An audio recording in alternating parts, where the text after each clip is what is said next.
Good morning students. आज हम 9वीं कक्षा की कहानी भाग का तीसरा पाठ दो हाथ पढ़ने जा रहे हैं। दो हाथ पाठ की कवित्री का नाम डॉक्टर इंदु बाली है।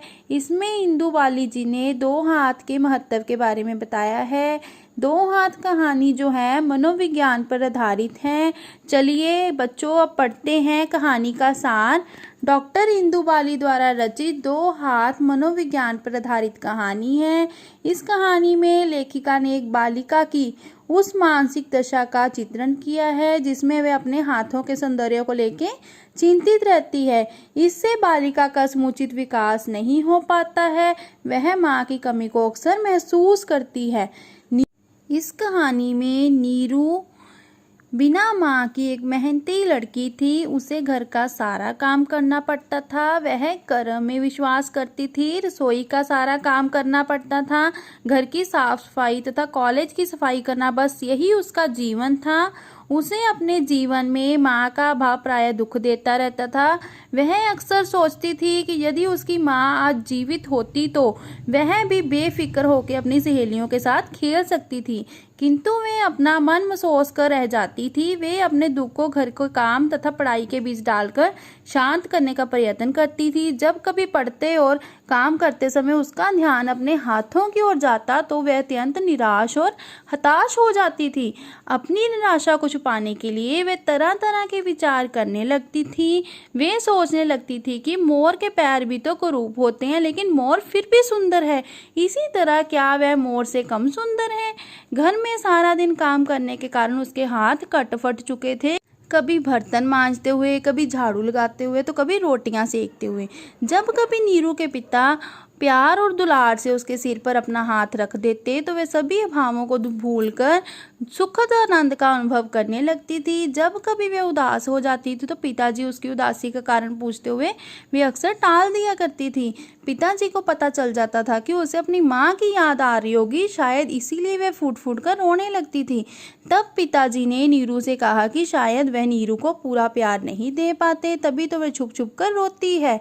तभी नीरू को ध्यान आया कि अभी तो उसे रसोई का सारा काम करना है, जूठे बर्तन धोने हैं, चूल्हे की लिपाई करनी है, कल की रसोई के लिए कोयले तोड़ने हैं। उसे याद आता है कि पहले जब वह कभी अपनी माँ का हाथ बटाने की बात करती थी तो उसकी माँ उसे नहीं करने देती थी। उसे कहती थी, तुम्हारी उंगलियां ककड़ी की तरह कोमल हैं, इन 5 उंगलियों में 5 अंगूठियां डालूंगी, मेहंदी नचाऊंगी, कलाई को चूड़ियों से सजाऊंगी। घर का सारा काम करते हुए उसे माँ की अपनी यादें आते ही उसकी आंखों से आंसू बहने लगते थे। वे अनजाने में अपने हाथ को साड़ी के पल्लू में छिपाने की अक्सर कोशिश करती रहती थी। एक दिन नीरू जोर जोर से रोने लगी। पिता के पूछने पर उसने बताया कि उसकी सभी सहेलियां उसके गंदे भद्दे हाथों को देखकर उस पर हंसती है तथा कहती है तो उससे कोई शादी नहीं करेगा।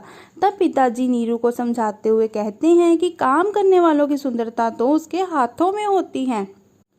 काम करने वाली लड़की तो शक्ति की प्रतीक होती है। पिता की बातों का नीरू पर इतना प्रभाव पड़ा कि उसमें एक नई जागृति आ गई और वह उमंग से भर गई। जब से नीरू की माँ का देहांत हुआ था तभी से उसने अपने भाई बहनों की जिम्मेदारी का बोझ उठा रखा था। घर के काम में चलने वाले नीरू के हाथ पढ़ाई में भी खूब चलते थे। इसीलिए कॉलेज में वार्षिक उत्सव था तथा नीरू को काफ़ी सारे इनाम भी मिलने वाले थे। नीरू ने पढ़ाई के साथ साथ संगीत, चित्रकला, खेलों में भी बहुत से इनाम जीते थे। वार्षिक उत्सव को लेकर नीरू काफ़ी परेशानी में थी। वे सारी रात सो नहीं पाई थी और उसे अपने हाथों की चिंता सताई जा रही थी। सुबह का समय अत्यधिक व्यस्तता का समय होता है, सभी को जल्दी होती है। घर में कोई ना कोई किसी न किसी चीज़ की पुकार में लगा ही होता है। नीरू घर का सारा काम निपटा कर कॉलेज में पहुंच जाती हैं और वह अपनी कुर्सी पर उदास एवं खोई हुई बैठी हुई थी। इनाम देने के लिए नीरू का नाम बड़े सम्मान और तारीफों के साथ लिया गया। इनाम लेने के लिए जैसे ही वह मंच पर पहुंची तो अपने हाथों को देखकर उसे शर्म आ रही थी। उसकी आंखों से आंसू टपक रहे थे। इनाम बंट जाने के बाद सभापति ने एक विशेष इनाम की घोषणा की, हार देने की बात कही। नीरू सभापति की बातों को सुनकर चुपचाप खड़ी थी। उसे लग रहा था कि मारे शर्म के वह धरती में गड़ जाएगी। जब सभापति ने सुंदर हाथों का निर्णय सुनाया तो सभी चकित रह गए थे। उन्होंने कहा कि सबसे सुंदर हाथ तो नीरू के हैं, क्योंकि कर्मशीलता ही हाथों की शोभा होते हैं। नीरू के हाथ कर्मशीलता का साक्षात उदाहरण थे। नीरू जब इनाम लेकर घर लौट रही थी तो वह धीर और गंभीर थी। आज उसे अपने गद्दे बद्दे हाथ बहुत सुंदर लग रहे थे। वे अपने हाथों को निरंतर देखती ही जा रही थी। प्यारे बच्चों, आज हमने 2 हाथ पाठ का सार पढ़ा है। धन्यवाद प्यारे बच्चों।